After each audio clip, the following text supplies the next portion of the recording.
Albania, që do tjetë qytetarja e vetme unike, ku qytetari do të drejtohet. Do të drejtohet për të informuar në reale për gjithçka që qeveria e tij, që shteti i tij, në aspektin gjithmonë, sepse në moment të dytë, nëse shohit të arsyeshme dhe kur ta shohit të arsyeshme, edhe komponentët e qeverisë gjyqësorit mund t'i bashkangjiten asaj dritare,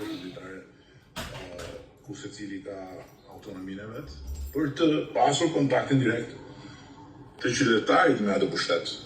Por është edhe gjithë pjesa tjetër që shkon qeveria tek qytetari, shkon shteti tek qytetari për të mos e lënë të papërgatitur dhe të pa armatosur me argumenta. Kemi një plan për të bërë transparencë për qytetarin, lidhur me çmimet e ushqimeve bazë. Ajo protest që ndodhi na ka sfiduar realisht, jo kjo që vazhdon si kjo që vazhdon është një tjetër gjë për cilën as nuk kam interes që flas, është një konglomerat i cili sigurisht që atë gjithë dhe vetë vazhdoj të ekzistoj përsa kohë ka fuqinë dhe flas për njerëz cilët i qoj aty nevoja për të bashkuar zërin dhe për të thënë sot ne meritojmë më shumë. Ky është tempi.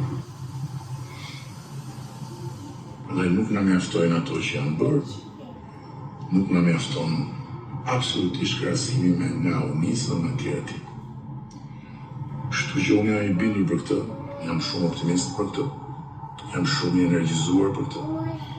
Dhe dua vetëm të mos harroni një gjë të gjithë. Shqipëria nuk ka qenë kurrë më mirë, dhe kjo ka një arsye themelor, sepse Shqipëria nuk ka qenë më një vend në shitje, ose një vend i shitur.